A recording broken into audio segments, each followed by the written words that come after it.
All right, this will be 4 weeks this Saturday since we've been at home, so we're looking forward to that. Thought guys took advantage of the bye week, got healthy, and that showed up on Sunday, so we had a good practice on Sunday, a little longer than we normally have, and we took advantage of a little bit of extra time from the bye week to prepare for that Sunday practice, so that went well. Tomorrow's a big day to get after it and get ready for Arkansas.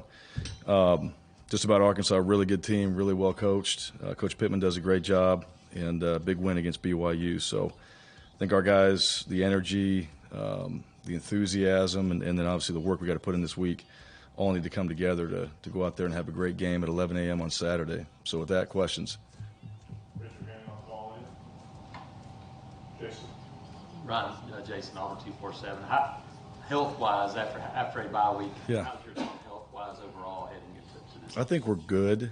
Now, not everybody's fully healthy, but guys will play. And I don't think that's anything uncommon this time of year. I think you got guys that, right, the first day of fall camp is the best they're going to feel. So you're going to have a few bumps and bruises and aches and pains and things like that we have to manage really through the season, not just this week, but the rest of the season with some of these guys. And but guys are toughing through it, and they're in there wearing the trainers out. They're getting themselves in the best shape they can. But overall, we'll get some guys back that we didn't have, which will be good, and we'll get those guys back in the mix. And we need that for depth. The one thing about injuries, we only look at it as the players in the game, how it impacts the game, but it really impacts practice. If a guy has to take the 2 reps and doesn't have somebody to back him up, he's getting double reps, and pretty soon he fatigues, and that's going to cause injury down the road. So getting these guys back and really utilizing that bye week, I think it came at a really good time for us because we had some guys that were banged up. So to get these guys back and get them in the mix this week, it'll help us. Yeah, Bryan, now after the Ole Miss game, you mentioned that Jackson Dart being a rushing threat from the quarterback position really made their running game overall. Yeah. I guess, how are you preparing for another rushing quarterback in KJ Jefferson? I guess, what do you feel are the similarities and differences between Dart and Jefferson as rushers? Yeah, well, similarities are both really good players. And Dart did a lot of really good things in that game. I thought their backs ran hard in the last game. They were the ones that produced most of the runs. But Dart was certainly effective against us. KJ, now he's different. Really big, really physical. I think he plays with a lot of poise. And, as far as defending him, you got to tackle him. If he's running the ball, you got to tackle him. You got to have somebody in position to do that. And then overall, you got to be ready for some of the things they do with him. He's not always going to run the ball. He may show that and he may throw it. They do a good job. I think they're creative on the offensive side with what they do with him. And just his overall physicality, he provides, a different element at the quarterback position. He can throw up and down the field if he chooses to, but then you have somebody as athletic and as big as he is, they're going to utilize him. And so for us, it's just another challenge with the quarterback that's a versatile guy that can do a lot of different things that we have to be ready to go out there and play against him. And then you got to be physical with him. You don't always say it with quarterbacks, but you got to be physical with him and be able to tackle him. But ultimately, just the way they play, you got to play with great eyes on the quarterback and be ready for him to be a scrambler or a threat in the run game. And you got to find a way to stop him. Guys, move on to AL.com. Hope you enjoyed the bye week a little bit. I did. Thank you. Good. I did as well. When you look at where you are with your quarterback situation, where do you see your room overall, and how has Robbie developed? Yeah, I think improving, still not where we need to be.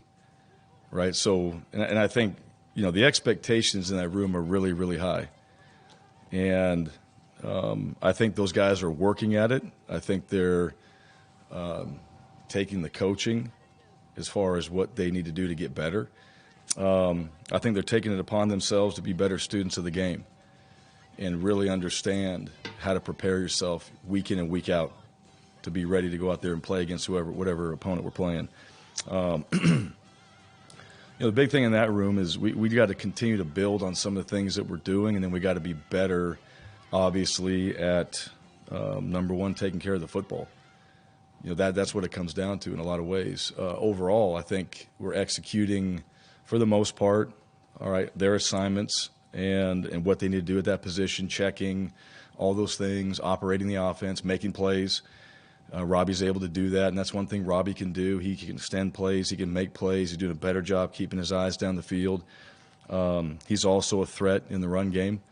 So he's that dual threat guy that can do a lot of different things. And I think that room understands, what we have to do at that position to be successful. And to me, that's what you want to see. You want to see growth, and you want to see things that we may not see it right away as fast as we all want to see it, but we're seeing growth in that room, and we're seeing guys getting better because practice has improved. The effort, the attitude, all the things that you need at that position to be better are showing up out at practice. So ultimately that needs to show up in the game and show up consistently through 4 quarters for us to do what we need to do. Second round for Bryan. Coach, it seems like on special teams, kickoff returns have picked up for opponents here lately, and we're kicking high and kind of shallow. Is that by design? And if not, what has been done to address the kick coverage? Sure, yeah. No, it's not by design. We also kicked one out of bounds, too. That creates the stats there as well. So we don't want to kick it out of bounds. We do not want to kick it short. And in our coverage, I think, one, we face some decent returners, but I also think our coverage needs to be better. That's something that we have addressed. And we take a lot of pride in that. I thought early in the year we were doing a pretty good job. I thought last year we always did a good job on that. And then lately we haven't done a good enough job.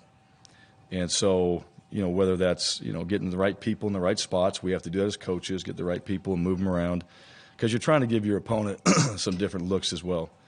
I did think in the last game, Jarquez was down there twice, and Jarquez is always going to be the first one down, or always going to be one of the first ones down. And there were some questionable, opportunities. Did he get pushed in the back or not? I mean, he had a chance to make some plays. So, one thing on that unit, you got to match somebody's intensity like Jarquez brings. And I thought we did that early on. I didn't think that we've done that the last couple games. So we've addressed it. We certainly recognize it and know that it has to be an area we improve and make sure that, we can win the field position battle, hopefully, by doing a better job in that area. Bryan, the changes on the offensive line the last time out. Yeah. Produced in the run game. Is Jeremiah Wright a guy that earned more time after what you saw from him? Yeah, I think so. Yeah, he's getting better. Yesterday's practice, too, he was, you get into a groove a little bit, so we got to play. And that's the biggest thing. You don't know. You see it in practice, but a guy has to go out there and play, and then you work through some things as a player just because of game speed, game tempo, all those things. And I thought yesterday he came out, he practiced really intentional to get better. So absolutely he's earned an opportunity to continue to keep playing. His story, and we all know his story, right? From D-line to O-line to D-line to O-line. I mean, he's in the right position now. He knows that. He sees that. We certainly see it. There's no doubt in our mind he's an offensive lineman. That's where he needs to be. He's a guard. He's going to be a good player. And, now we got to build on that this week. And I also think not only as a player, he brings some energy, some emotion, and just a competitiveness, I think, up front, too, just because of who he is. That's who he is. He's wired that way. He cares tremendously, and he works really hard at it. So I don't see why he wouldn't continue to keep getting more reps and an opportunity to go out there and play again. He did a really good job last game. Second round, Bryan, kind of snap reaction after the Ole Miss game, but when you were able to go over the film a little more, what were the biggest issues you found with the Auburn run defense in that game? Kind of the same thing I told you after the game. Really, you don't fit a gap, or if you're not in the right position, that's going to hurt you. All right, and I think that's one area that we got hit on a couple times. I think their quarterback, so those things happen, right? That's their job, is to stop you from doing what you're trying to do, and you got to play that game, and guys have to kind of help you, all right, that are behind the D line, and we missed a few tackles, and then I thought the quarterback was more of a factor, like we said. Him pulling it and being a factor in the run game helped with the inside zone and some of the schemes that they were doing. They hit us a couple times on sweeps, but that was on us. We were out of position, and so we could have helped ourselves. If you look at the game, we could have helped ourselves by being in better position at times, having a better call at times, and then the tackling always becomes a factor.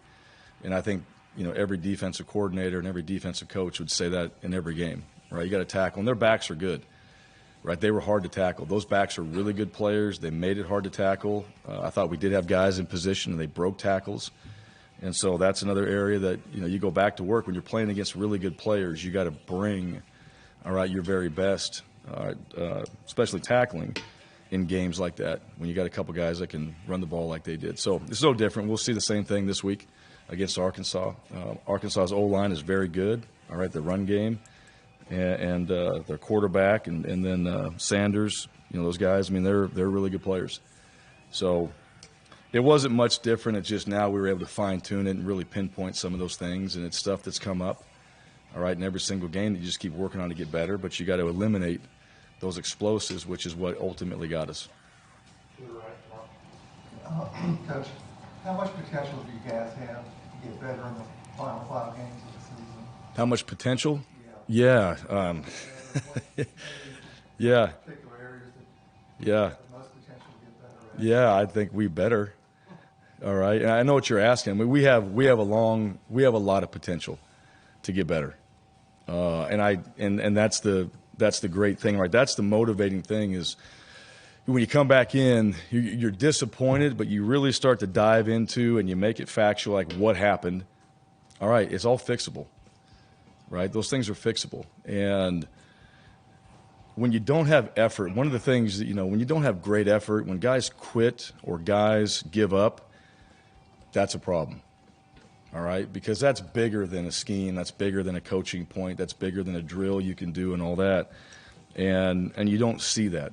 All right, you see guys digging in. They may not get where they need to be, or we didn't put them in the right position to be successful either way. But when you have effort and you have guys out there trying really hard and they practice like they have and they practice like they did yesterday, there's a lot of potential. And the guys that sit in this room, they see that too. We watch the tape. They see it. And when you're sitting there and you're going, okay, you're a lot closer to making that play or making something happen really special right there, and you see that, okay, this is what we got to do. So that makes you want to prepare harder, makes you want to go out there and do it even better that week in practice. Because in the game, you can be that much better if we just work on it Tuesday through Friday. So, yeah, every guy on this team has potential. We're developing, all right, every single game. And I say it to our guys all the time, football is a developmental game.